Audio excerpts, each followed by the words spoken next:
It has been 2 weeks since 4 strangers escaped their imprisonment. An aging man, obsessed with past grievances and haunted by stories of a lost artifact. A curious young poet who has ventured far away from the fishing village that was once her home, searching for stories in the wind. A hooded woman of unknown origins, whose tales speak to the old ways before the gods died. And a once holy warrior on a quest to atone for the bloody reckonings of his past sins. They have been taken to the valley of Yovos, a profane, forbidden place of old legends and uncharted lands. On a starry night, under the constellation of the Scribe, their benefactor, a strange man who called himself Hamlin, made an unusual request as payment for his services. That they would walk in the footsteps of a dead god, mourned and laid to rest deep within the valley. They accepted his request, and he smiled as he disappeared in a gust of wind. Now they must walk together, deeper into the valley, along the broken paths.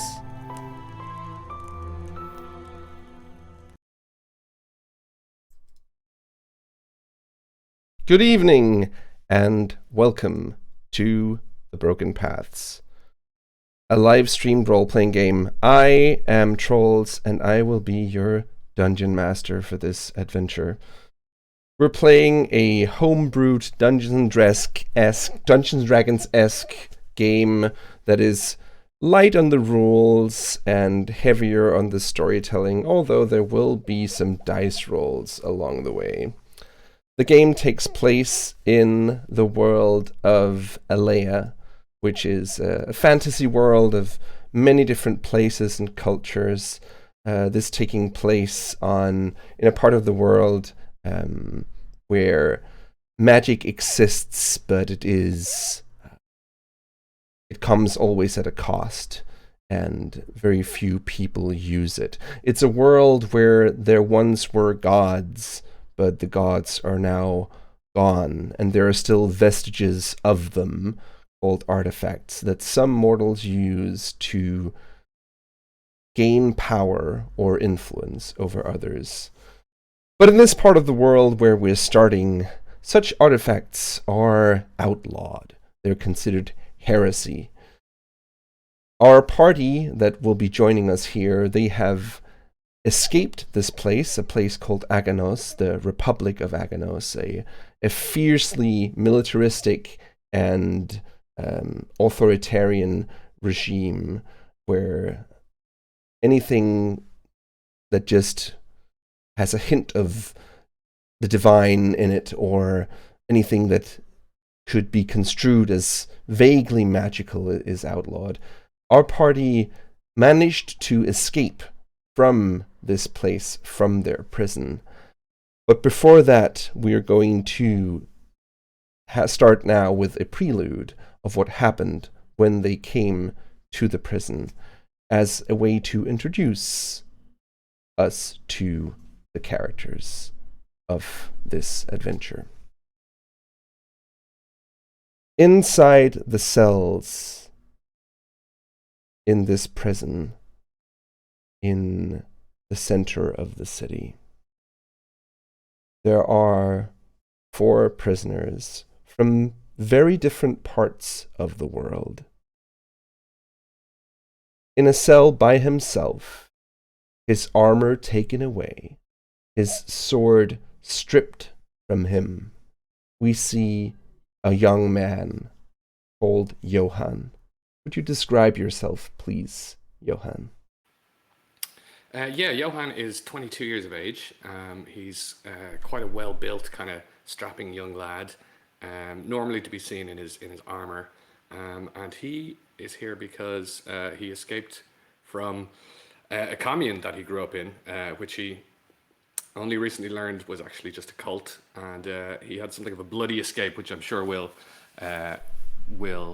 get into. And I think, I'm not sure how long he's been in jail at this point, but I think he's still got a bit of blood on his fingernails, and he's generally looking a bit shaken up by the whole ordeal. A bit of a dead-eyed stare on him at the moment. And in another cell, a little further down the prison block, we see a young woman, maybe in her mid to late 20s, I think, who is far away from her home. And she, yes, please describe to us what Fand looks like, Sarah. Fand has a very striking appearance. She's long and she's tall, and she has a long face, bright blue eyes, and short dark hair. And she looks a little bit androgynous. She is very curious.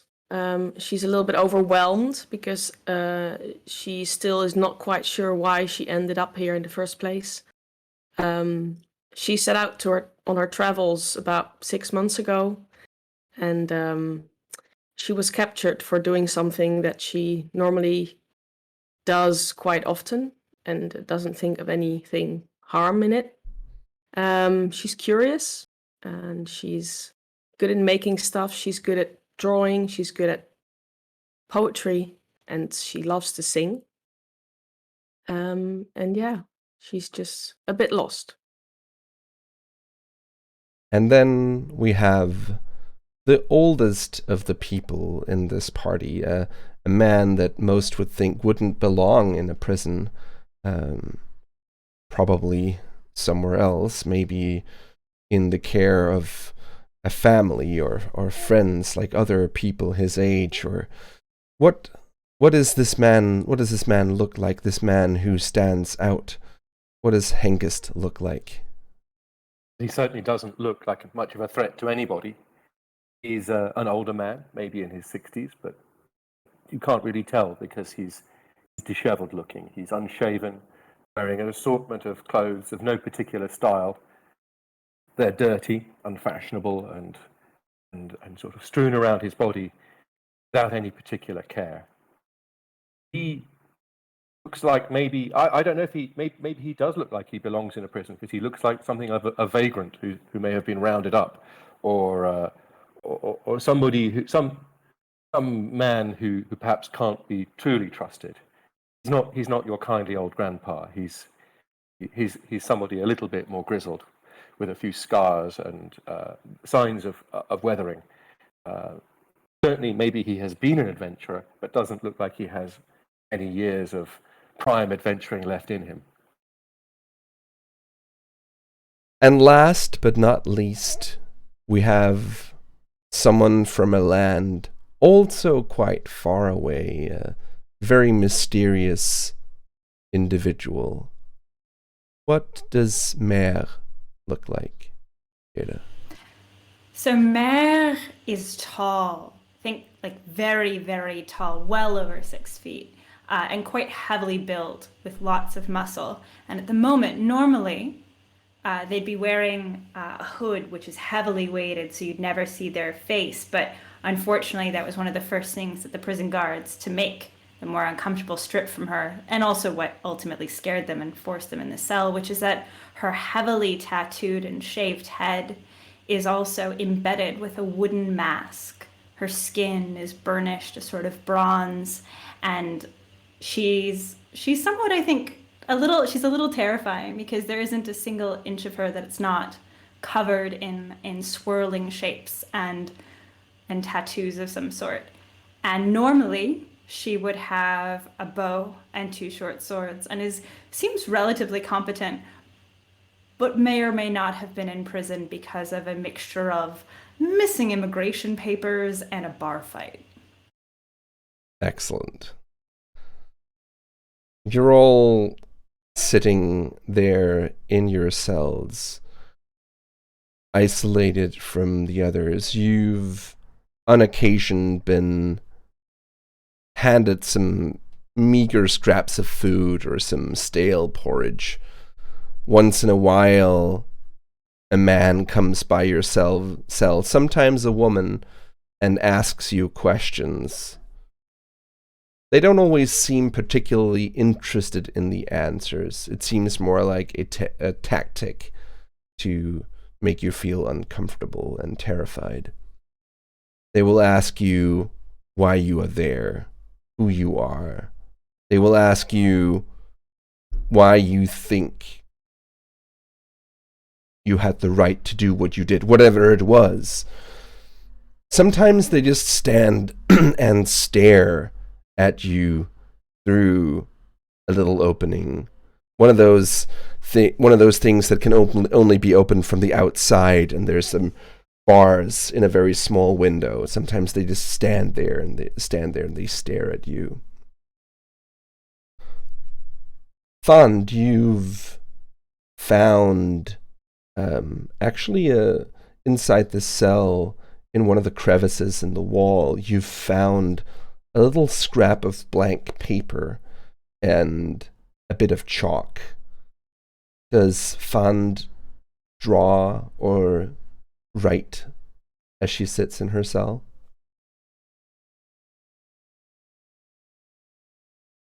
You're currently muted. Sorry.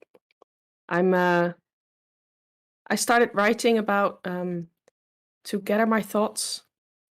Usually I talk out loud and things get clearer, but they tell us to shut up here, so I was writing stuff to make sense of my thoughts. It is very quiet in here. You're in a cell in one of the deeper dungeons, so there's not even a window from which the wind could pass. And so it is quiet, eerily quiet. What is Johann doing in his cell, stripped of his armor, of his weapon, of everything that normally gives him a sense of comfort and security? I guess he's just sitting there feeling pretty miserable. He's kind of absent-mindedly picking away at the the crusted blood in his fingernails, and he's just kind of turning over in his head the events that led him here. You know, he lashed out at the people he grew up trusting. Something that they kind of forced him to do. Something that, you know, his training just came out. It took over. He wasn't really in control. He'd never felt like that before. So he's just sitting there kind of thinking, you know, I wish they get this over with. I don't know how long I've been here. I presume I'm going to be put to death. I'm willing to confess. But they seem to want to drag this out for some reason. And he's just kind of done. He's just kind of done. And what is Hengist doing in his cell? Is he sitting still? Is he pacing? What is he doing? He's definitely pacing. But he's known hunger before. 40 years ago, he was captured by bandits and held in a desert prison.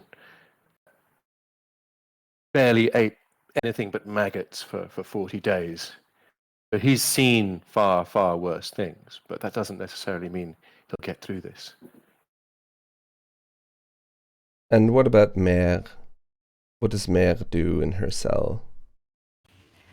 Mère is very, very quiet. At turns, she might be sitting cross-legged, still, not unmoving, maybe tracing faint designs in over and over, the same design over and over into the sand or into the dirt of her cell. But otherwise, she might just be doing what you can kind of expect: calisthenics, the occasional push up or sit up, just generally keeping into tip top shape, because this is not the end.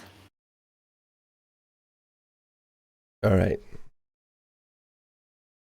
It's been now a couple of days since the last time any of the guards came by. It's at points you wonder if they're just going to leave you there, if they're going to leave you to starve or to rot. And it is very dark in there. There's just a faint light, and time seems... It is difficult to tell the passing of time. It is difficult to tell day from night. There are times when you, Bond, can hear the sound of pacing. Probably there's a little, very, very thin little gap between the cracks in the wall, where you can hear the sounds from the other cell next to you. And you can hear this constant pacing back and forth, back and forth. Yes. It's in the footsteps you hear that they are worried. I used to look at people walking. I used to look at their movement of their feet and the speed or how slow they walk and match them to their personalities. I did a lot of observing, and just by listening to these feet, I can sort of tell their age and can sort of tell what they're feeling and thinking. You can tell a lot from how a person walks. Does Hengist ever talk to himself as he paces back and forth? Yes, a lot. True. Yes, but it's words, and it's not like super coherent. But he does occasionally seems to be angry at someone that is not there. He swears a lot, and it's on the same moment that he puts his foot down. So it's like a rhythm. It's almost like a choreography or a song. Sometimes it sounds quite nice, actually, to listen to. That is what you hear. Amidst the silence, yeah. What kind of things does Hengist say, Hengist? Oh, it's more of a rant than a say. He's cursing his luck, his ineptitude. He's lived this long to be caught by these buffoons, these jumped up king's men dressed in their ridiculous painted armor. He feels like he's escaped. He's evaded far greater dangers than this, and now he's here, thrown by these coarse hands into a sort of oubliette, powerless to do anything, robbed of any tools he might have had to evade. He has nothing, no weapons, no picks. He has his amulet, which he's treasured since birth, on. He has nothing. His wits, and they really won't get him very far in a place like this. Does either Mare or Johann ever talk to themselves as they sit in their cells, or are they just quiet the time? Do they ever even maybe sing a hymn from when they were younger, or? I think Johann, Johann does talk to himself, but I think at this stage he's kind of stopped even noticing it because he's just been in isolation there for so many days.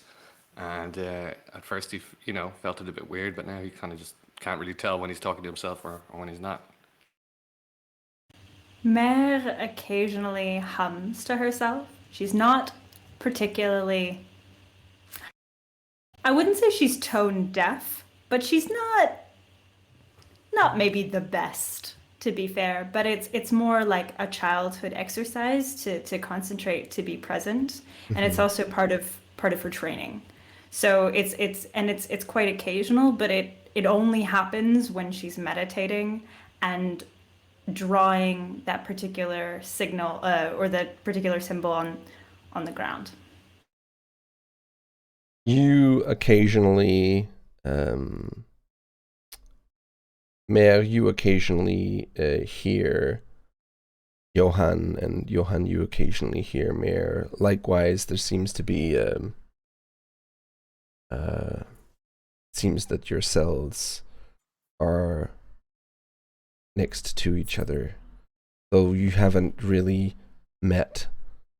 But if that is true, I think Mare would occasionally, between the calisthenics and the meditating, try to see if any of the stones are loose or can be sort of pried away, because it might be easier to escape if some faults in the cells can be found. Infuriatingly, it seems like these dungeon walls are quite old and worn, but just not quite to the point where the stones are loose enough. And it is so deep inside the dungeon, it's so deep below, that even if you were to break down the wall or make your escape, you wouldn't even know where to go in the first place. I mean, one always knows where to go, but I'm assuming you're telling me none of us have a prison spoon. That is correct. None of you have a prison spoon or like 30 years. Hengist might. That is a fair call. At one point, as you're talking to yourself, Johann, you hear a knock on the door.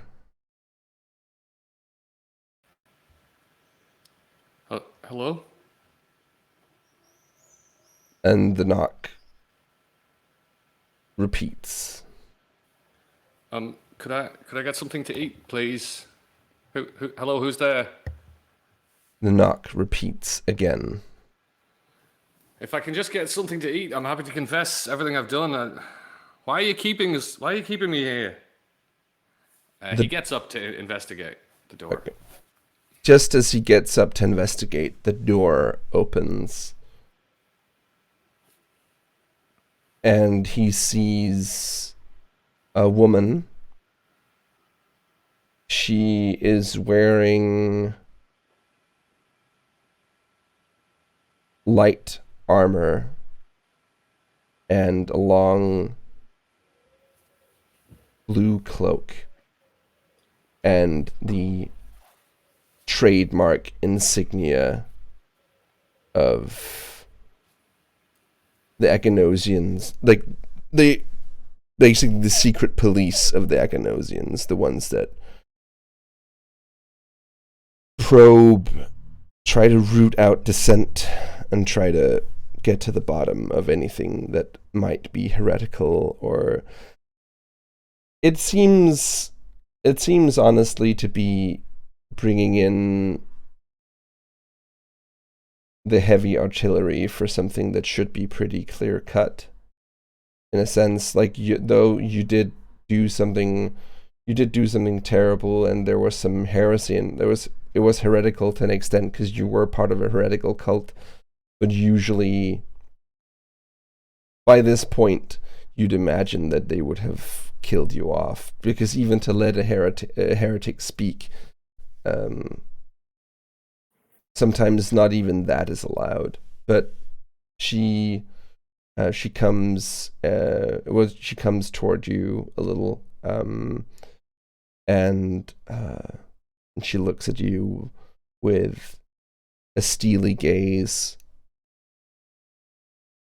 piercing gray eyes, just staring at you, and she says, "Why did you do it?"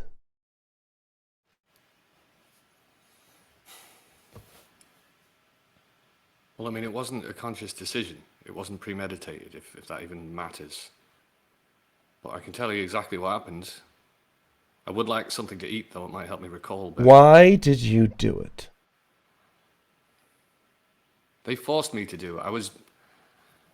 Look, they murdered the love of my life in front of me on some trumped-up charges, and I just broke.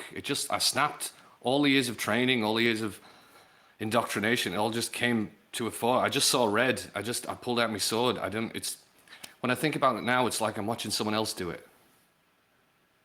I'm not talking about the killing. In a sense, that was righteous. You were killing heretics. Why did you worship a false god? All right. Well, look, I was born into this cult. I was raised with it. You know, it's not really like we weren't told anything else. I was raised being told that all other gods are false. You know, something I'm only now starting to question. The conversation is loud enough that you at least can hear Johann's end of it, Mayor. Just to note. Being born into it. It seems like an excuse. You could have run away as a child. You could have turned them in.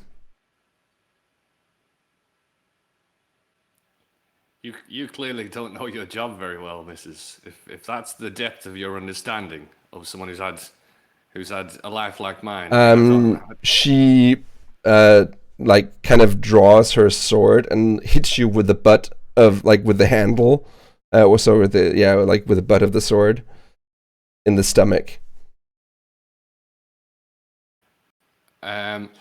I'm inclined to think that under different circumstances, Johann would have been quick enough to deflect that blow, but I suppose he hasn't eaten in a while, and he knows it's not wise to. But he kind of just takes it, I suppose. Mm-hmm.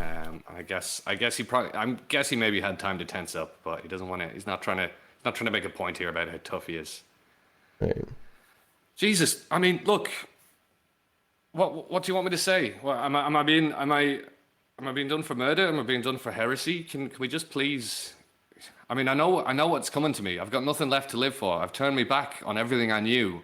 I've murdered the people, the village elders of the only place I've ever known. What more do you think you can take from me? Growing up, did you ever experience anything unusual? She says suddenly in a more inquisitive, curious tone rather than an accusatory tone. Unusual how? Help me out here. Something strange. Something not of this world. Something miraculous, maybe. Well, I mean, every Sunday and every evening we were told that we were witnessing something miraculous, but now I have to call that into question. I once saw a two-headed snake. That was pretty weird. I mean, one of the heads was dead, but I mean, it was. That's a not two-headed what I mean. Did you ever feel that you were chosen to do something greater? I mean, we all have strange dreams, you know. I mean, I have this dream where there's like, it's not really like visual. It's more of a feeling. Like there's two very powerful things pulling me in opposite directions, and one of them is definitely the village. One of them is Tom and my life, and the other one is something intriguing and powerful, and it's not good or bad. It just is. And sometimes I feel that when I'm awake as well, especially when like my friends are hurt or something, you know. I mean, I must have been like 5 years old, and my best friend Cam, he fell and he cut himself open, and we were all so scared. And I went over and I was told if you get dock leaves and you wrap, and I wrapped the dock leaves around, and then I had that like I just kind of went for a minute, and it was as if I was dreaming, and I could feel I was being pulled away from I was being pulled to the other thing, and and you know, when I came to, everyone was looking at me like something weird had happened. I was like, what's the, you know, Cammy all right? And he's like, I am all right. And his leg wasn't, I mean, it still had blood, but it wasn't cut anymore. That's the weirdest thing I've ever seen. She looks down at you for a moment. And then she starts walking away. Mrs. Please, can I have something to eat? I'll tell you more. I just can't think. I just need more food. She looks at you as she walks out and stands at the entrance to the cell. She seems to hesitate for a moment.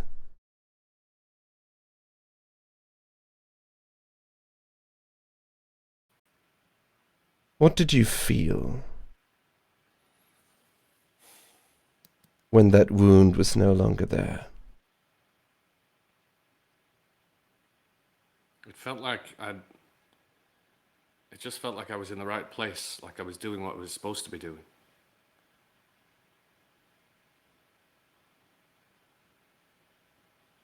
Is that what you want to do? I don't know what I want now. I mean, I don't think Cam would ever want to see me again. I killed his uncle.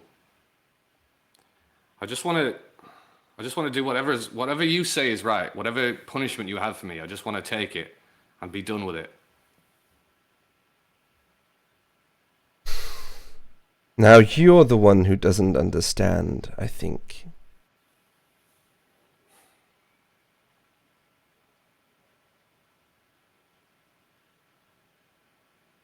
This is far more serious than just killing someone or being a heretic. Do you truly believe what you saw, what you did? I don't know. Like I said, I was like 5 years old. Things happen when you're a kid and you don't question them or you remember them wrong. And I mean, what I do remember is that when we told any of the adults, they all made us promise not to tell any of the elders. We all had to be very quiet about it. That's one thing I definitely remember. I think because I thought I was in trouble. I thought I was in trouble. My mum said, "You're not in trouble. You just can't ever speak of it again." And I didn't understand that, but I did what I was told. I didn't ever. I think this is the first time I've spoken about that since. So I don't know what I remember, or if it was. Well, I don't know. I'm sorry, mate. I'm very hungry. I'm very hungry. Has it happened since? I mean, I've always just thought that I've got a good talent for dressing wounds and that, you know, and for, you know, giving like little massages. And I don't know. You can't. I mean, I'm not magic. I'm not a god, you know. Don't say that word! All right. I'm sorry. Look, no, it's never happened since. I've never done that again. I just like to help people. So, it's possible it didn't even happen? Yeah. Would you swear on that? Can't be sure. I was a little kid. Who knows?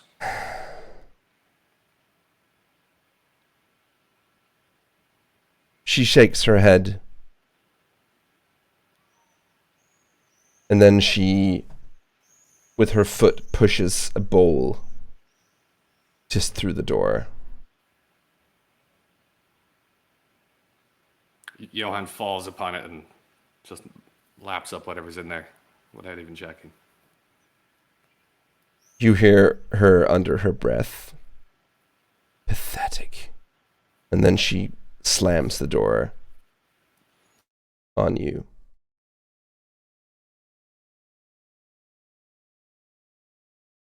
You, Hengist, you're pacing back and forth inside your cell and muttering to yourself when you hear the lock on the door outside rattling. I mean, if you're coming in. The door opens and you see not one, but 3 people. A woman in front of them, but 2 other men, 2 guards flanking her.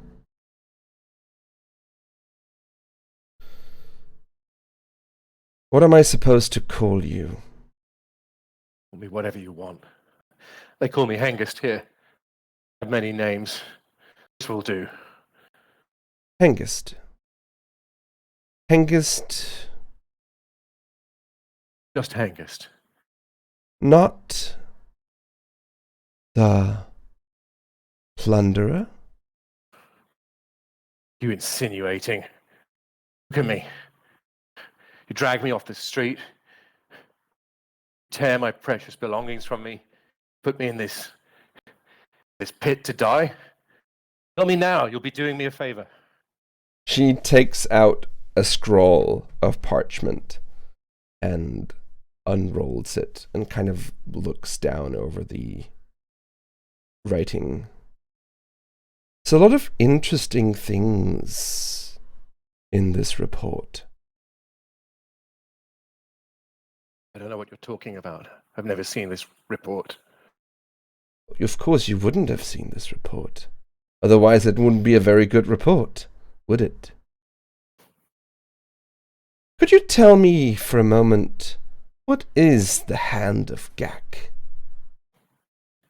It's a myth. It doesn't exist. It's a crazy story told by old wives and fishermen. Chasing that, then you're more of a fool than I'd imagine. Yet it seems like you've had some obsession with this item for quite some time. Obsession. Curse, more like. You think it's real? Yes, okay. It's a fairy story. Yes, I've looked for it all my life. I haven't found any more of it than hen's teeth or the rubies or the pot of gold at the end of the rainbow. If that's why you brought me here, well, just as mad as I am. It says you're from the island of Vespasia, is that correct? Is that where you're from? In my dialect, yes, what we call it. It's an island, and it's far from here. And I doubt we'll ever be there, or I doubt our ways will have any relevance to you. That's where I'm from. Why did you leave that place? I was banished, wasn't I? You know this already. In that report of yours. So the report is true. At least about that.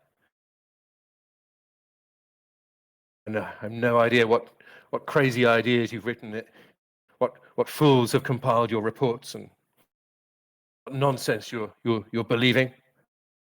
Look at me, I'm an old man. I can do nothing to you. Stuck in your prison. What do you want of me? 1 second, just having a couple of technical difficulties. And I will set that. This is what happens in a heat wave. The internet goes nuts.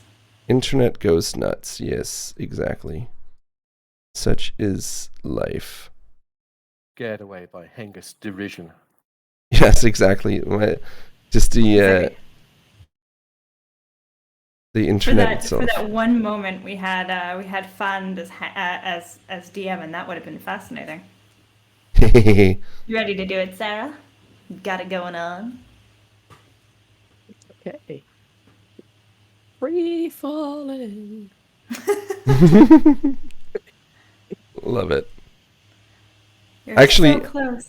I actually have a I actually have a technical difficulties screen as well. Oh no, but what's going wrong? But no, it's not bad. It's not bad at all.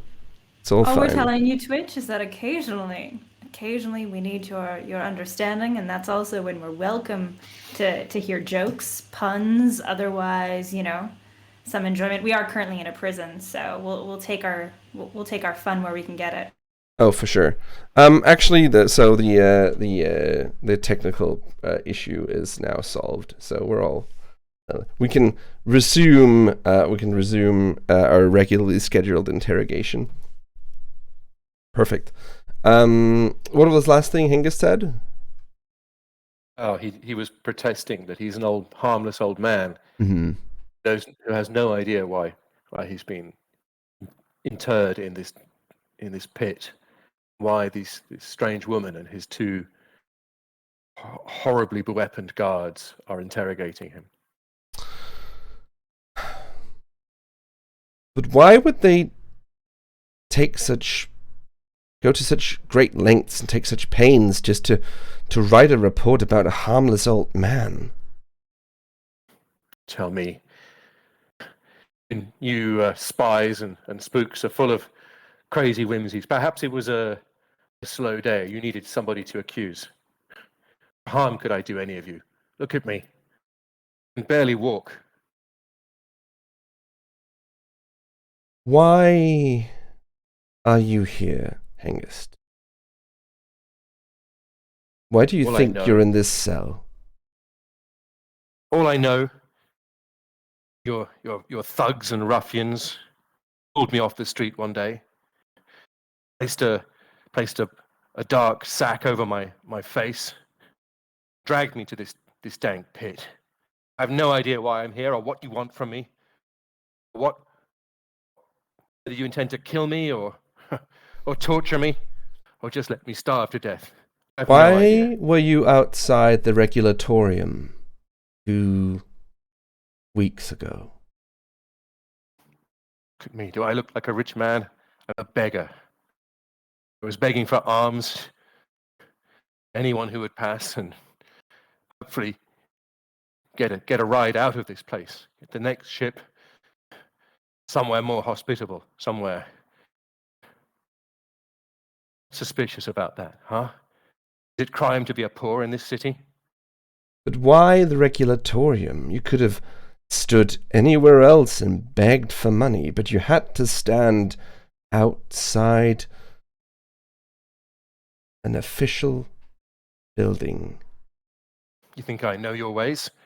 I'm a stranger. I'm a foreigner. I can barely read your language. What would I know of your regulatoriums? I don't even know what that is.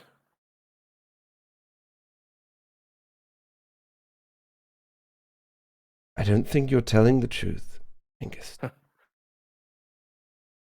Oh, tell me now if that's what you intend. All I can say is what I am. A poor old beggar. A vagrant down on his luck. Lost in this city. Now a prisoner in this horrible, horrible black place.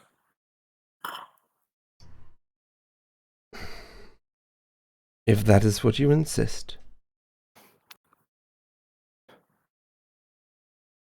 Leave me. Let me rot if that's what you intend. I know a lost cause when I see one. Go and torture someone else. If that's what your pleasure is. Oh, I don't take any pleasure in any of this at all. It's my work. Something you wouldn't understand. Oh, I've worked my whole life. I deserve better than to be here. In that, at least, you are wrong. Unequivocally wrong.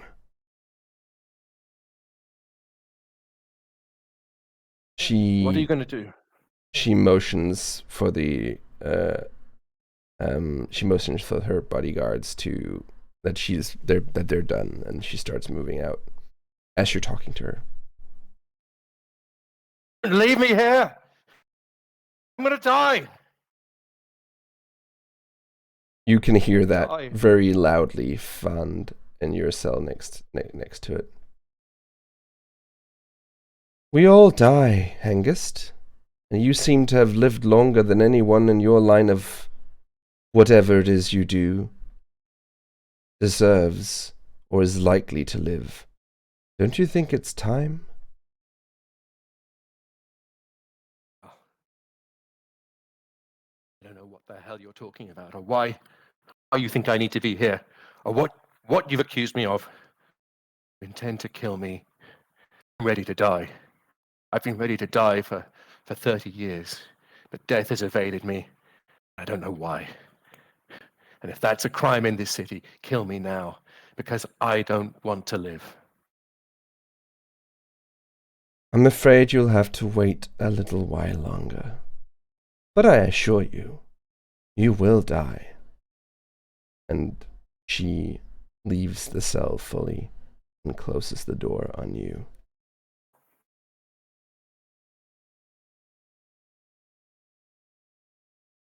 Not long after you've heard all this ruckus die down, Fund, you hear the lock on your door opening. I have the contents of that little note that I can read later if you want. Just info. You can also read it now if you like. Yeah, but I feel like Fant is reading it to herself as well, kind of like as a mantra. Mm-hmm. The wind is gone. This is the front side. The wind is gone. Wet stones, sparse light, all you can eat darkness, plates filled with mush. Where's the wind? Pipes leak. I'm weak, strong alone, but heart of stone. Who hears without a sky? A sky with corners is my fate. Measures of cold, heat is inside. My ears will not hear, my fists do not fight. The wailing goes on as the silence deafens. Hunger is not the only companion. The blackness also blinds my eyes. I don't want to see what I cannot change. Wind, help me out or help me inside. Murderers, plunderers, thieves. Am I the next in line of a dark one? Is love a crime and hate a desire? Do I deceive my own senses or just my sanity? Sing to me, silence, sing to me. Sing to me of the sea, the taste of fish, and the cuts of the nets. Sing to me of the stars and the clouds, those passing friends. The sky, my love, hidden overhead, familiarity away. The unknown next to me, smelling me. The unknown declaring its love for me. The hate, my mistress. Wind, wind, wind, wind me up and slow me down. was the backside from murderers onwards. Thank you for sharing that. You see a woman opening the door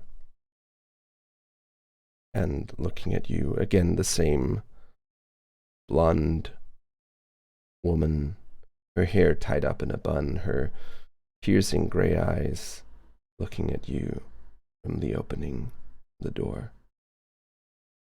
She is not carrying any weapons or armor, just a cloak and a leather, very, not quite leather, more just a normal tunic.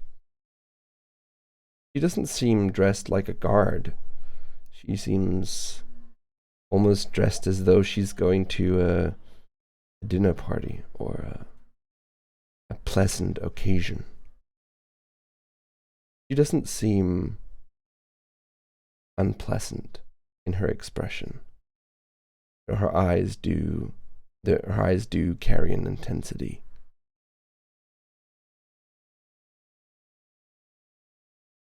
Hi. She looks at the note that you have in your hand.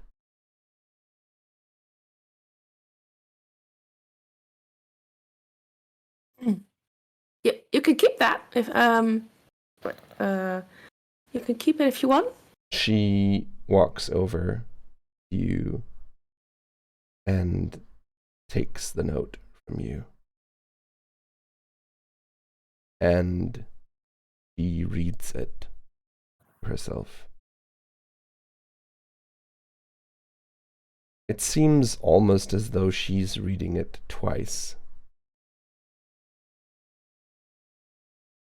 And for a moment, you think perhaps you see the hint of a tear in one of her eyes, but it is gone as quickly as it appeared.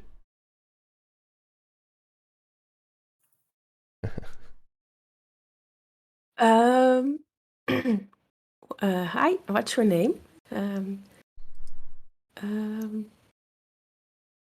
I'm Fant. Nice to meet you. Nice to meet you too, Fund. I am Amelie. Hello, Amelie. I'm so sorry that you've been brought to this place. Yeah. I just was just kind of must all have been a terrible misunderstanding. Yeah. I don't know what I did wrong, actually. I've been here now for 15 days, so... You're good at keeping track of time. Most people in here are not. Perhaps with that piece of chalk that you have there? Where did you get that? It was here next to the wall. There was a crack, and I took it. Don't worry. It'll be our little secret. Now tell me, Fund, what happened exactly the day that they brought you here?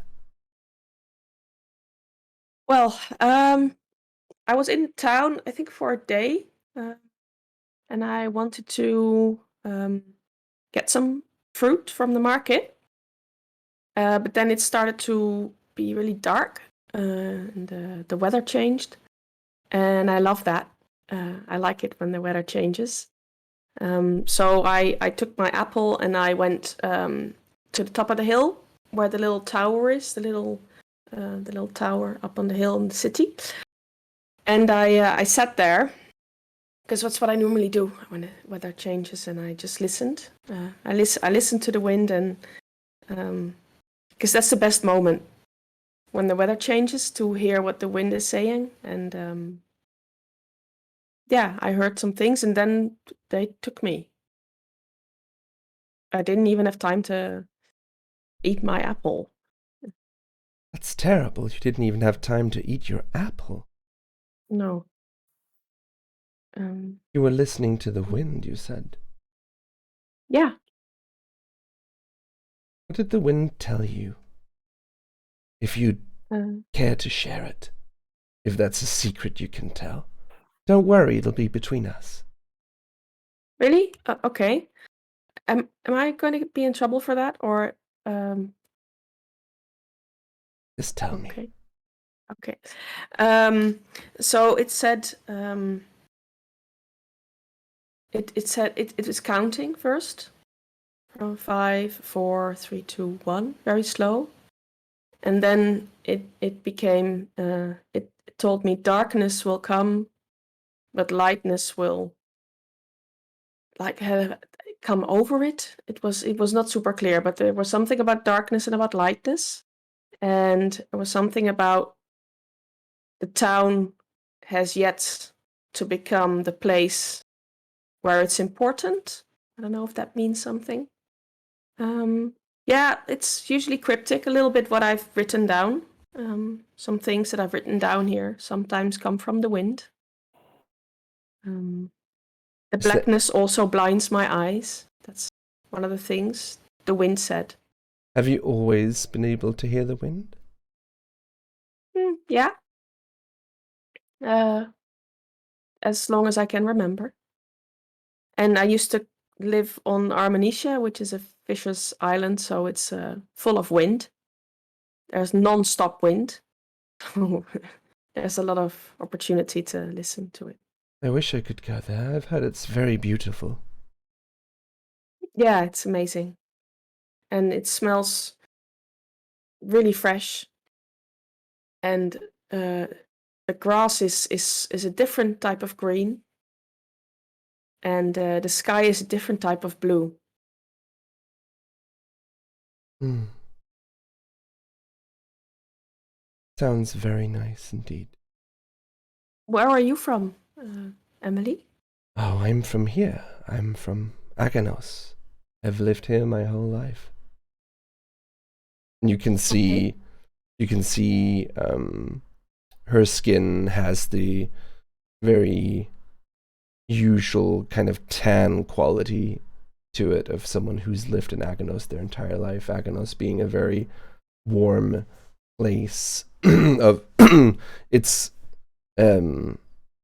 sort of Mediterranean in climate, and with very warm summers, and the winters never go quite to the freezing point. They're always even mild and quite pleasant, and the sun is usually never far away. So you can definitely see that in her skin. And she looks Aganosian too, in the way, like in terms of her posture and in terms of her features. Sharper than yours. Your features from where you're from are softer. Has the wind told you anything lately? Well, I don't. I think I am on the bottom floor of your beautiful prison. So there's no Yes, sorry about windows. that. I'm sure we can soon move you to a nicer place. So outside of prison or in prison? She just smiles and doesn't answer the question. Okay, thank you. And so when can I go? Oh, don't worry. Within the next couple of days, we will figure something out. But you can't hear the wind in here, you said. No, there's no wind. There's no noise except for the man next door who walks a lot in his cell, and he talks to himself. Apologies. No, it's okay. I enjoy it. It's a welcome change from my thoughts. Fand is truly the glass half full kind of person. Well, if you haven't heard the wind, or if you hear the wind say anything at any point while you're in here, please just don't hesitate to let me know. I would love to hear what the wind has to say. Could you give me some more paper, please, and maybe a nice Of pen course. or some kind course. of like feather? Of course. She opens a pouch and she takes out some parchment, a quill, and a pot of ink. Wow. Or an inkwell, rather, I think they're called. Yeah, that's actually a pretty feather. Thank you. And some like a I don't know, a candle, because I've just wrote this. I just wrote a little bit unclear because I love how much Found is like, oh, I got one thing. Let me keep adding more and adding more. Let's see when she breaks. Of course. You would like a double bed, and you would like a feather cushion. Yes, of course. oh no, Yeah. I'm a little bit allergic to feathers, so just the bed would be okay. Anyway, she takes out a candle, and she takes a candle also out of her pouch, and some flint and tinder. Wow, that's very generous, Emily. Bear in mind, there's nothing flammable apart from the paper inside these cells. Even the beds are of stone. It's incredibly uncomfortable in here, so the flint and tinder doesn't pose a particular risk. Okay. I think Found is also more interested in using it to actually write than to set anything alight, to be honest. I think she's just happy to have that. Yeah. Okay, Emily. Thank you. That's great. I'll see you soon. I will. Yes, of course. You will see me soon. When we can figure out some better arrangements for you. Sounds great.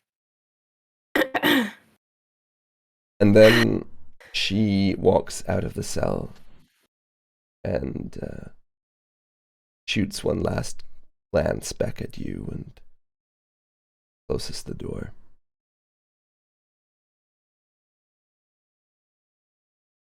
The door to your cell, Mère. You don't even hear the lock being opened. The door at one point just slides open.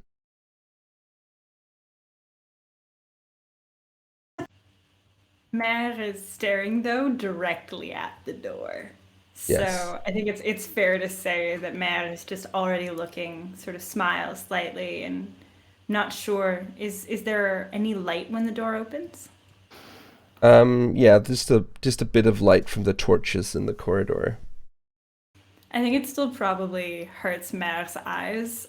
So there's sort of that long blink, and when she opens them, you can see that they're very different colors. You see a woman again, wearing a robe that mostly covers her face. And she walks into the cell with almost silent footsteps. And then she says a sentence in a language you haven't heard in a very, very long time.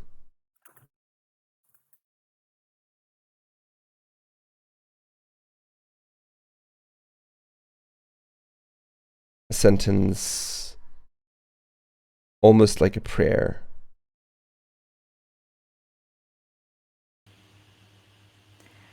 Now, how would one who looks so very much of Agnos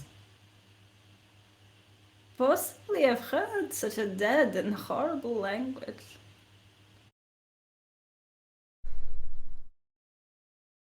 She looks up at you. Just something I picked up somewhere.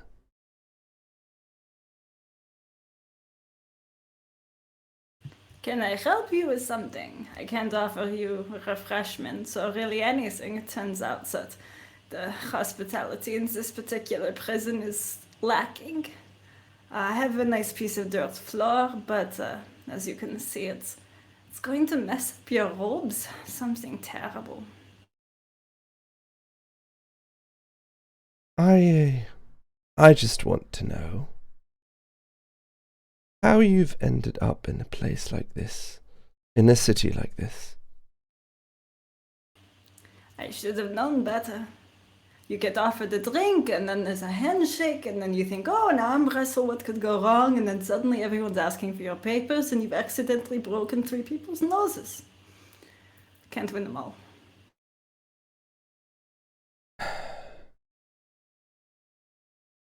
You've been very, very uncooperative since you've arrived here.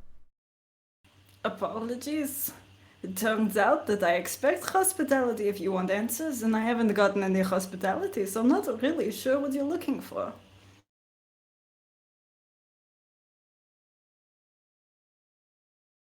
I want to know who you are. And as my people would say, one must introduce oneself to get an introduction. My name is Emily. Well, hello, Emily. And yet I don't think that's what your name is or what your title is. I think you're cagey just a little. And you're hiding your face, which is fascinating considering you've taken any way from me to hide mine. My name is Amelie Lacosta of the Regulatorium. That is my name. Wait. I've heard of you as a regulatorium. Aren't you out there looking for the remnants of the gods and the belief that if you, I don't know, ingest power or something, you're going to be made immortal? Isn't it heresy that you look for? I asked for your name. Not deflections. Deflections, never. I'm just trying to get to know you. Amelie of the heretic and interesting old pastimes. I suppose you could call me Mare though I think maybe your people will have a little bit more difficulty with my name than I have with yours. Mère. It's one thing people call me these days. And what is it about your head? Is there something on my face? What are those things? I wish I could say that I've had an opportunity to clean up or have a bath, but as it turns out, it's very dirty in your prison. I'm talking about the markings on your flesh. Oh, these old things. Well, it's again, it's not really something I want to talk about. It's sort of personal, It's not one talks about over strangers when there hasn't even been kava or any other sort of refreshment. And as it turns out, your terrible food is almost non-existent at many points, so I'm not really feeling forthcoming. Oh, if you like better refreshments, I'm sure I can arrange something quickly. She claps her hands, and 2 people enter with some Aganosian wine and a very light dish of salad and quail. Mara goes immediately straight for the wine, but probably not in the way that Amelie expects, given what happened at the last wine house that Mare frequented. Mare sort of takes this very small sip and runs it over her teeth, and then smiles, and you can see the wine between the layers of her teeth, and spits it through her teeth right into Amelie's face. That's a very special kind of powder you've added in there. I haven't had that for years. And to destroy such a beautiful vintage, you should be ashamed of yourself. She smiles at Mare. Mare smiles back. All right. I suppose those will be your last words. Unfortunate.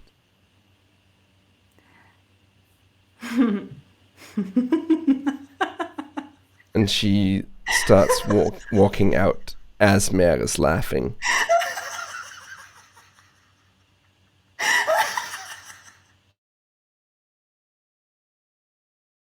And you hear, Johan, this almost maniacal laughter. Yes. Yeah, chilling. First time he's felt really unsettled in this place, I think. Okay. If Johan listens really, really carefully afterwards, he might hear Kiersman Lemot. He might hear muttering. He might hear something really strange, similar to if he heard the interrogator's first word, something similar in a similar language. Instinctively, he clutches his hands together like he's going to pray, like he's done a million times before. But he looks down at his hands and it feels just weird that they're kind of interlinked. And he kind of looks around and just stops, almost embarrassed, certainly a little confused about something has changed within him. Something has changed within me. No, no wicked musical entry. no more references to Wicked. Although Mare would make an excellent witch, should she choose to. I'm already halfway there, really. I got a cloak. I got a weird colored skin for these people. I've got some markings, some tattoos. If nothing else, someone can, send me to the whiz. Amelie leaves your cell as you're laughing. Leaves the wine behind and the dish, but they close the door after themselves. Mare is happily satisfied. Could you tell me what else is in the salad specifically? It's just kind of like lettuce, some peas, some peppers. Okay, because the wine, olive oil. Yeah, the wine and potentially the oil, Mare is relatively certain that she can use in what she's been sort of sketching on the floor, but the rest of it she won't touch because she can taste the film that's on her tongue. Mm-hmm. Yeah, that's fair. It's quiet again in the cells. What does each of you do after the interrogation? What is Johan doing after ravenously eating the stale porridge that he was offered?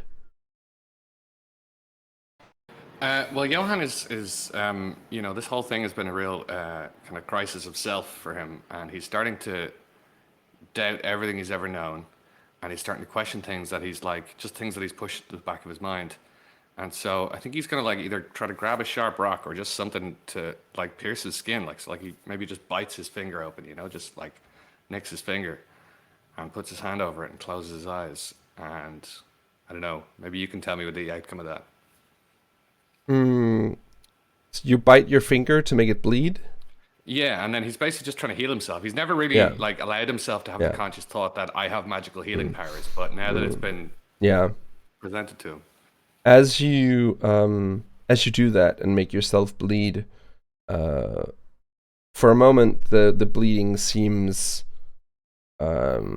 seems quite bad, as it often does with hands, because of all the small capillaries that are bundled up there. The bleeding is quite violent. And then you try to will yourself into closing the wound, and nothing happens, and nothing happens, and nothing happens, and nothing happens.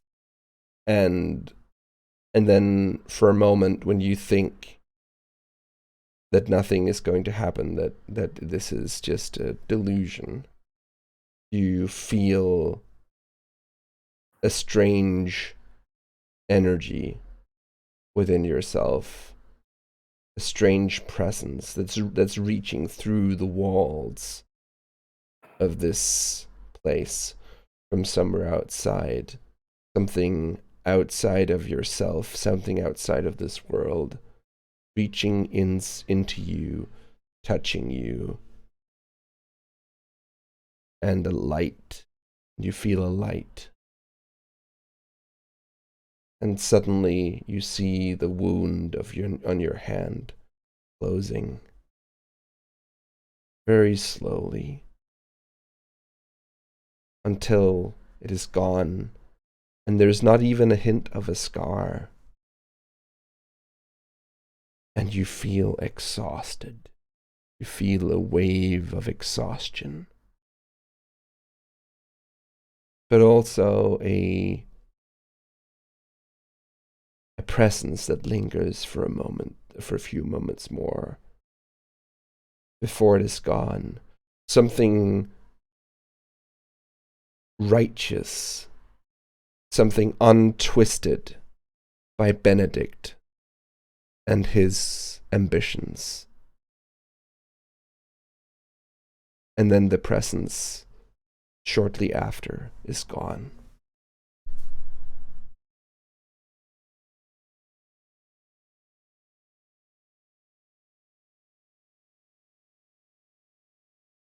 And what does Mère do after the laughter subsides? And actually, for a moment, she feels that there is something happening in the cell next to her. Like she senses a presence for a moment, an outside presence. It's a similar feeling to what Mère has felt growing up, and especially in her training. She doesn't know it. It doesn't feel the same. It doesn't feel familiar in the way that she's used to, but almost a kinship of sorts. And it's, in many ways, it almost feels like a signal of what to do next. And Mère does exactly what she's been trained to do. She bites into, as it turns out, also her finger, her thumb, unlikely to heal, for the record. Yeah. So bites into her thumb until she feels. Actually, I guess it wouldn't have been her thumb. It would have been on her forearm, somewhere that's not going to hamper her with weapons, and when it starts to bleed kind of sluggishly, she puts her hand, her forearm over the wine, and waits for it to mix a little bit, and then she puts the wine in her mouth and begins to very carefully fill in the design she's been sort of digging into the dirt. Right. And she just repeats this sort of to herself. Yeah. The blood she hopes is going to dilute some of the effect of the poison. It's not quite a poison, it's more a susceptibility, but she does feel a little woozy, still feels a little. She can feel the influence of it, can feel kind of the giddiness of it, but the blood kind of cuts it just a little, and is also what she needs. The wine and the blood is what she needs to start coloring the sign. And what does Hengist do in his cell after being left behind? Hengist knows he's going to die. All his life, he has been lucky whenever police have come from him, he was able to slip out or perceive the threat. Every blade that was thrust at him, he dodged. He was, anytime somebody stronger than him attacked him, he could step away, and somehow all his life this uncanny luck that he's had stood him well. In this place, something feels different. Luck that he could once count on, that almost made him feel cocky, that he could get away with so much, that he could his ploys and his deceptions worked. Don't seem to be working here. This woman seems to know where he's from, who he is.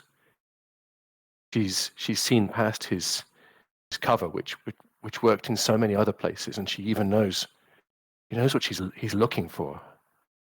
Hand of Gak. It exists. He knows, and of course it's why he's here, why he's been wandering these places for so long.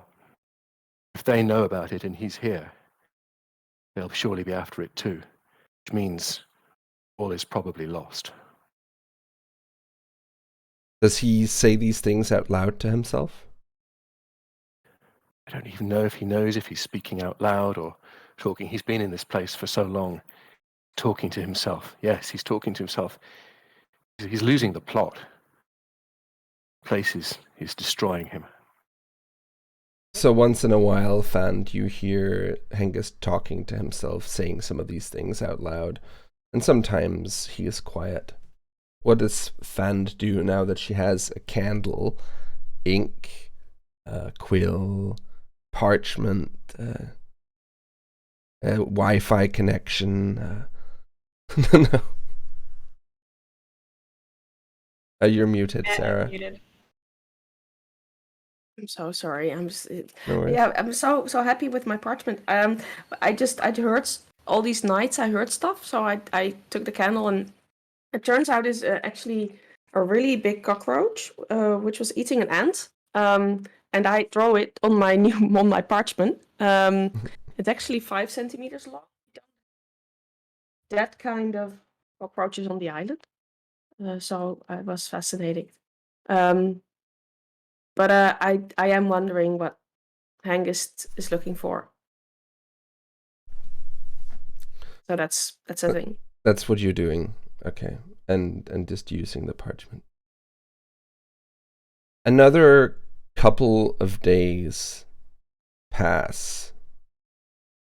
You occasionally hear footsteps outside in the corridor. Sometimes the little slit in the door opens, but there are no eyes looking back at you from outside. There is no more deliveries of food, and there is a sense of impending judgment.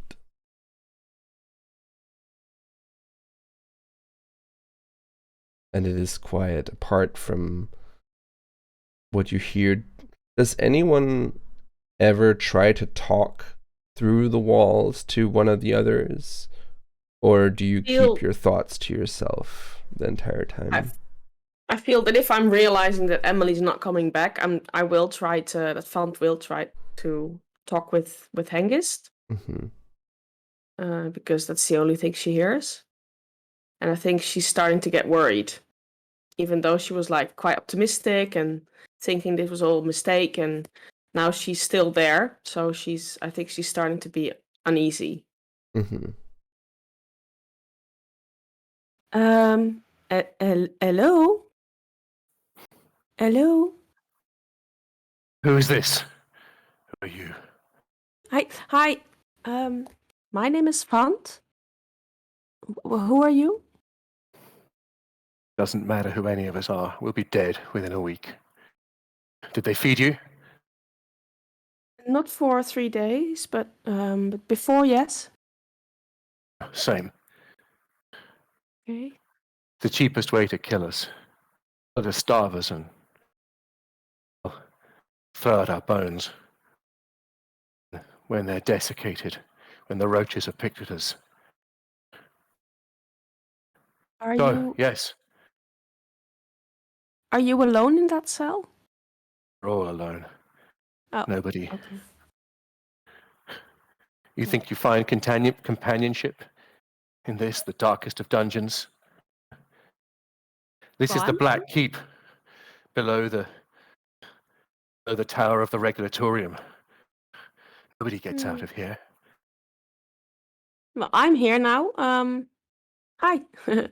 uh, so I think we still have to think that we get out. No, I mean I don't want to.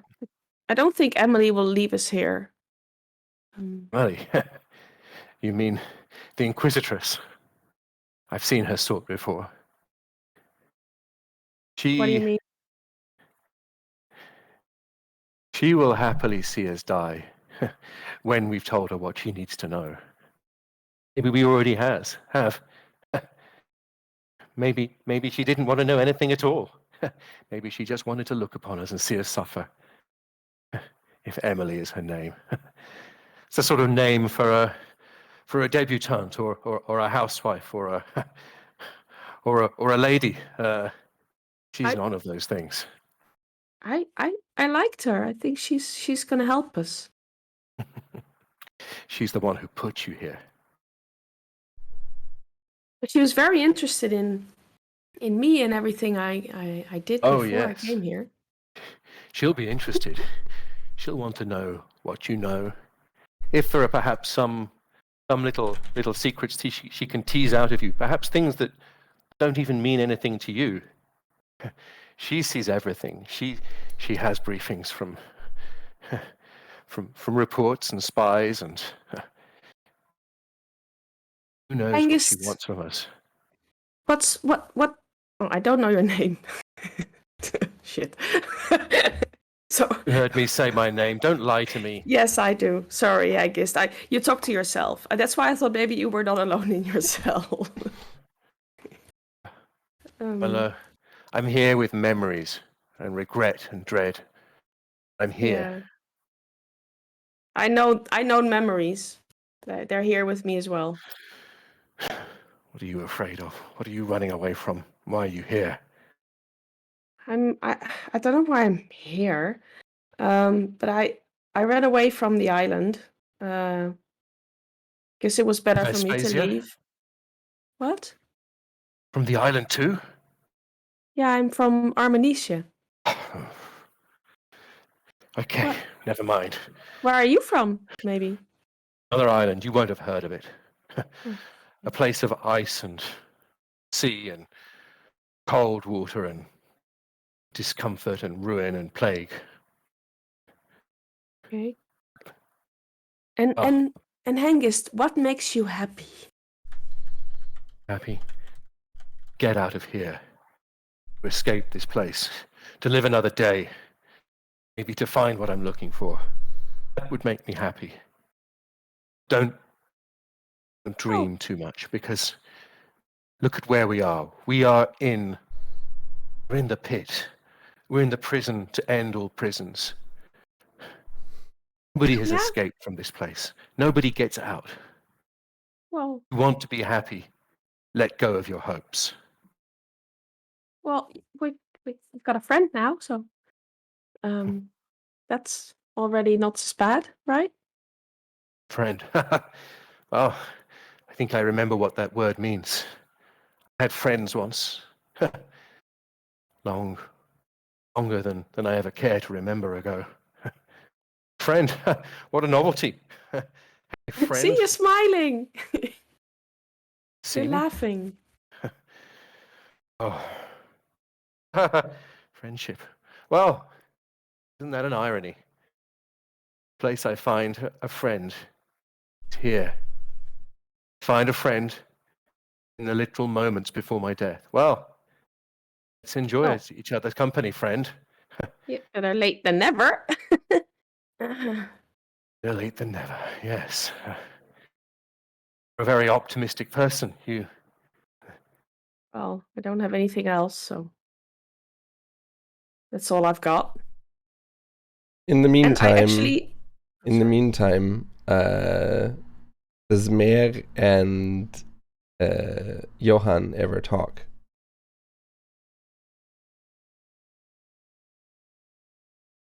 Well, I feel like Johan is definitely going to be, banging on the door occasionally, trying to get something to eat or something to drink. He's not used to going without food, really. So yeah, I don't know. There's certainly plenty of openings for Mare to chime in with a quip or similar. Good to know Mare is on target. No, honestly, I think Mare isn't going to say anything unless Johan gets so annoying that he starts to break her concentration. So if he gets to a point where she can't keep up the hum, she can't keep up going over and over and over the symbol, she will say something just to make him quiet. Can we just assume that Johan gets that annoying? I mean, I think he would. Yes, we can. I can act out being really annoying for like a while, a few days. I mean, if Sal can do it, you can do it, man. He's like, Mrs. I'm so hungry, Mrs. Please, I'm thirsty. Come on, I'll tell you. What more do you want to know? I'll tell you whatever you want to know. Could you not and say you didn't and maybe just be quiet or die already? Well, that's easy for you to say. They're probably feeding you. They're not feeding me, they're not feeding any of us. They're leaving us here to die. But if you are maybe just the slightest bit more inconspicuous, or perhaps even died, then I think we'd all have a better chance of getting out. You think you're gonna get out of here? Of course. How can you expect to go out of a place like this if you go in with an attitude like that? Well, I mean, unless you've got some secret recipe for dissolving iron bars and stone, I don't really see how that's possible. Well, I am trying my best to see if I can get some help, but at this point, I will admit to have running out of wine, which to be fair was poisoned, and running out of blood, which is probably because the wine was poisoned. But I think I have enough. If someone would just be quiet for all of 5 minutes, because it turns out you banging on the door day in, day out for hours is just death on my concentration. If you escape, will you put some food through the door for me, please?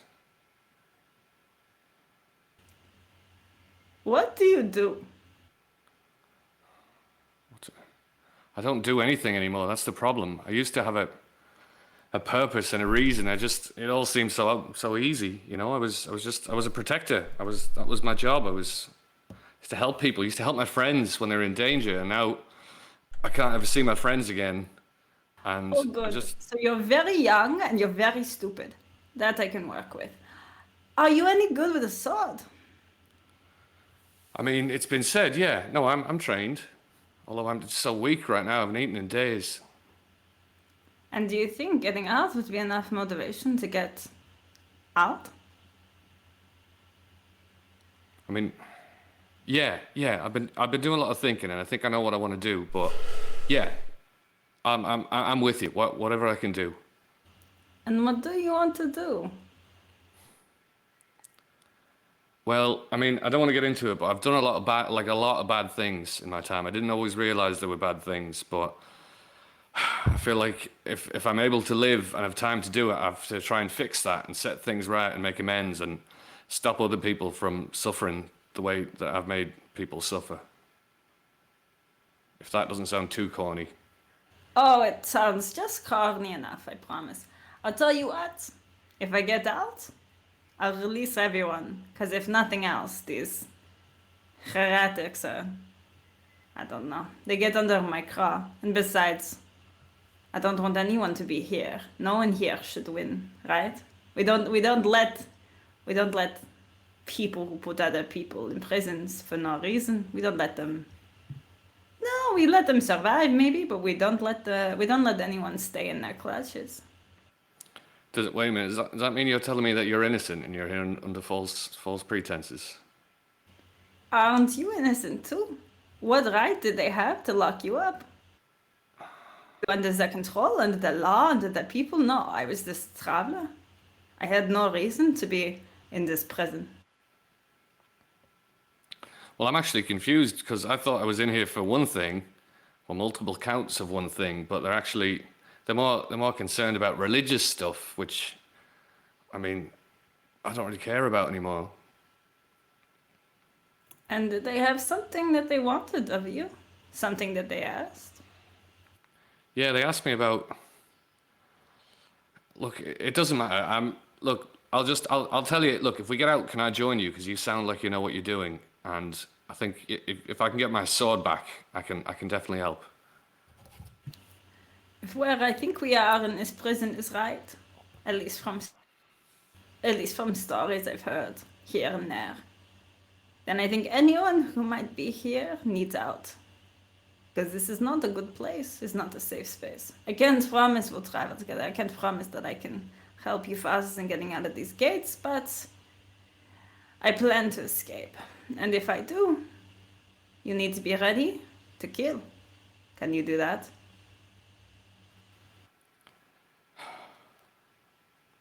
If I have to, I will. But if I can avoid it, I won't. That's not enough. You have to want to live more than you want them to live. Do you want to live? More than these bastards, yeah. Yeah, I think that's a fair trade. Then maybe, instead of begging them, you look for something you can use. And in the meantime, I will continue what I'm doing in silence, yes? Oh, okay. All right, and Johan is going to see if he can find any loose rocks or anything. He hasn't really even inspected the room, but he's going to see if he can find blood. I love that he's been in there for this long and it's just been like, oh, maybe I could see. I've been doing introspection. It's very very time consuming. You find some loose pebbles, not quite rocks, but definitely pebbles. Maybe a bit of pocket sand, improvised pocket sand. It's always good. Yeah. All right. He's one handful of pebbles, one handful of pocket sand. He's trying to conserve his energy and be silent. To be fair, Mare has never done what Mare is trying to do. She's just heard that maybe it can work.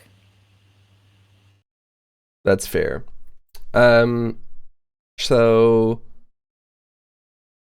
another day passes. You may have more exchanges between you or not, depending. And you definitely are starting to feel the hunger and the thirst at this point. The thirst especially is terrible. And you wonder if it is, for a moment you wonder if it is, as Hengist suggested, that they're trying to kill you by starvation, by making you die of thirst and hunger. And then at some point, again, difficult to tell night from day, you hear a noise outside. And you hear a voice that says, "It's time!"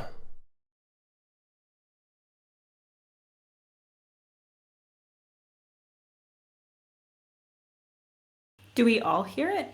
You all hear it. It says, "It's time!" Okay, What? Johan readies himself as if the escape is about to be on, even though he's no idea what's going on. Mare closes her eyes and puts both of her hands on top of the symbol drawn in olive oil, blood, and wine. You hear, you hear the rustling of keys again, and all of your doors are opened one by one, and you hear footsteps of guards outside. Hello? Hello? The door opens to your self and you see a man wearing an armor and a helmet carrying a sword. It's time. Okay. Let me get my parchment. There's not Right time there. for that. Come out. It's Okay. time. Okay. Yeah. Okay. Yeah. The rest of your cells also open, and you see other guards come telling you to come outside. Mer doesn't move. And I think at this point she's probably told Johan the same, that if they go into the cell, they'll be easier to overpower. And again, she'd very much like for someone to step on the symbol. Have I got one guard or two guards in my room? In my cell? You've got not in your cell, outside your cell, one guard. One guard. Okay. I'm gonna wait. Well, Johan will first wait to see if he hears anything from Mayor's cell. But if not, I think his plan is to try and get them in to help him up and just say, "I'm too weak. I'm too weak to stand. You'll have to grab me. You have to help me." And Fan, do you leave the cell with the guard? Well, no, I see what's happening, and I kind of like stay back a little bit. I mean, all you see is just the guard, opening the door and asking you to come out. Okay, yeah, I know. I come out of my cell, so I'm in the hallway. Yeah. And then Fun's in the hallway. Yeah. In the hallway, and then what does Hengist do? Go to the door. I test it to see if it's open. Is it really open? Yes, it's open. Pull it open and peek outside, expecting the worst. You Is that see what's out there? You see a guard standing outside, and you see the cell next door. You see Fan coming out of her cell. You see this young woman. Do you wave? Yeah, wait. Is some sort of joke? Some weird psychological torture? No, we can go out. Come, we can go out. It being released? It's time for the next step. Oh. Next step? It's time for the next step of your journey. That's never heard an execution be called that before, but I'm ready. What execution? What? You feel a push from behind Fan, being pushed down the corridor. No dawdling. Okay. Is Fand and Hengist being pushed sort of in the direction of Johan and Mer's? Yeah, you're down at the end of the corridor. Yes. Yeah, so that's what I was referring to before. I think Fand. Now she realized that she's gonna get killed. She's not so keen. Or that the theory of Hengist anyway. Is sort of like sinking in. So she's now trying to also find ways to slow down the process. And then she sees, obviously at the end of the hallway, she sees Mare standing there as like this Zen statue, and she's like, "Oh, okay." I mean, Mare's in her cell, but yeah. I can peek in. Yeah. So I peek in. And I just kind of like stand there a little bit. I don't know. Yeah. Mare smiles at Fan and puts a finger to her lips. Then there's 4 guards in total, so one for each of you, and one of the guards comes into your cell. Johan. I reach out my hand to get him to help me up. He reaches out to grab you. Okay, I grab on, pull him towards me. Boom! Pocket sand in the face, and then try some sort of, I guess, like sort of judo move that he's been trained in. You know, some grappling kind of jiu-jitsu, leg lock, something really nasty. You know, something that'll like break a limb or suffocate. Even though he's weak, he's going to use the last of his energy. He's still pretty buff, and he's just going because he's got nothing to lose, so he's going for it. Excellent. So you do that. The pocket sand gets through the slits in his helmet, and he's blinded for a moment, and then you yeah, still up. You sweep his feet away under him. He's quite heavy, so he falls to the ground. What are you doing in the meantime, Mare? So I've seen Fand, and I Mare smiled and sort of put a finger to her lips, and I think as well is hoping that at least one of the guards, if not both of the guards, sees, because she's standing towards the back wall of her cell, and in front of her is this quite large symbol, but you can't really see it because it's just dirt, right? It looks like blood packed dirt, but it's a symbol made of blood and oil and wine.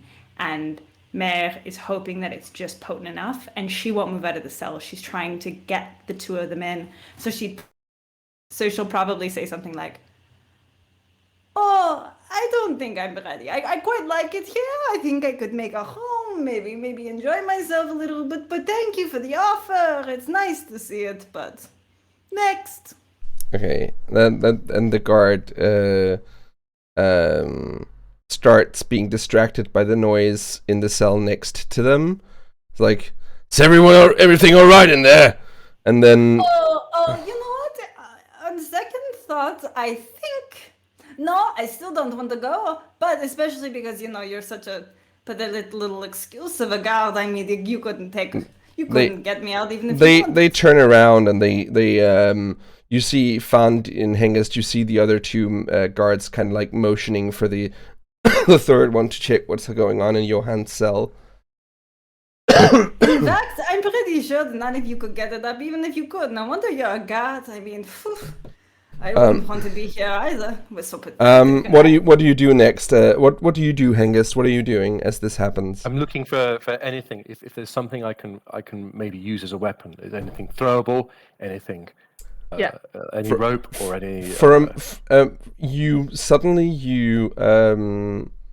You feel something in your hand, and it's a dagger, and then the guard that is standing right next to you, he gives you a nod,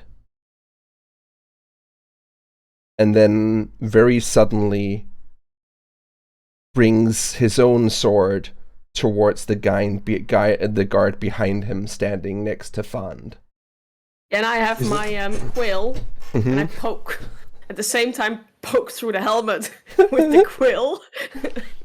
So, like, instinctively, you try to blind him with the quill, as the other guard, and the guard in front of you, and the guard next to you hands you this dagger, Hengist. Is there any guard that I could? I'm thinking I may try to throw the knife. Is there any guard that I can see that I may have a clear shot of, apart from the one who's clearly helping me? The one who is walking towards Johann's cell to investigate it, the one who was just talking to Mare before. Now, can I see what may look like a vulnerable spot? Is he wearing plate armor or something that I could throw a knife quick through? He's wearing armor, but there are kind of like little. It's not like heavy full plate armor. There are gaps in it. Okay, I'm going to try and take the shot. Okay, you see Fand. You see this old, confused-looking man who has been rambling to himself for a while.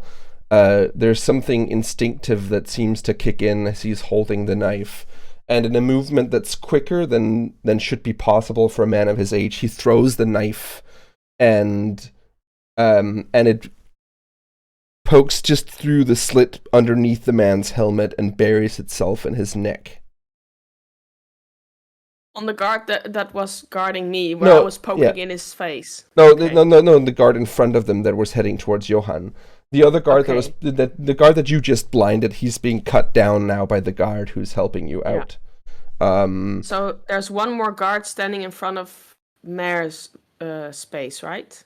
Well, there's No, the that's only guard. The confusing only part. There's one in Johann's cell. There's one that Sal just, that Yeah. Angus just attacked. There's one that gave Sal the sword and is now going into Johann's cell.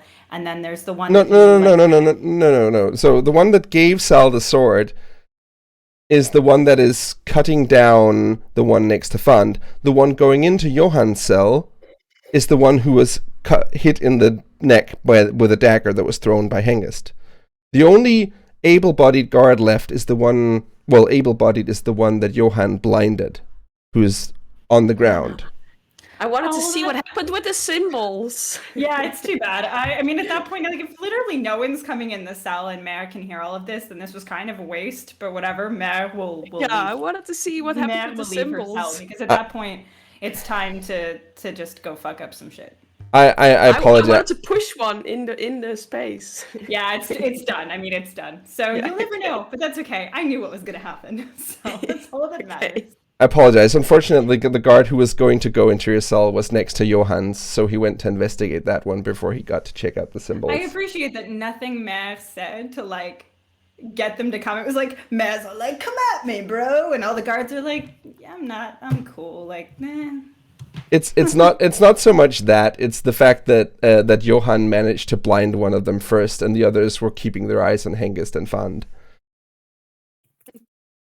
So Yeah. So I think it's safe to say that Mare is just gonna, like, exit her cell and go directly to the one that's in front of her, which is the one in front of Fund. And if there's sort of a quill hanging out of his eye and whatnot, she's gonna kick him right in the knee and take him down and try to take his sword.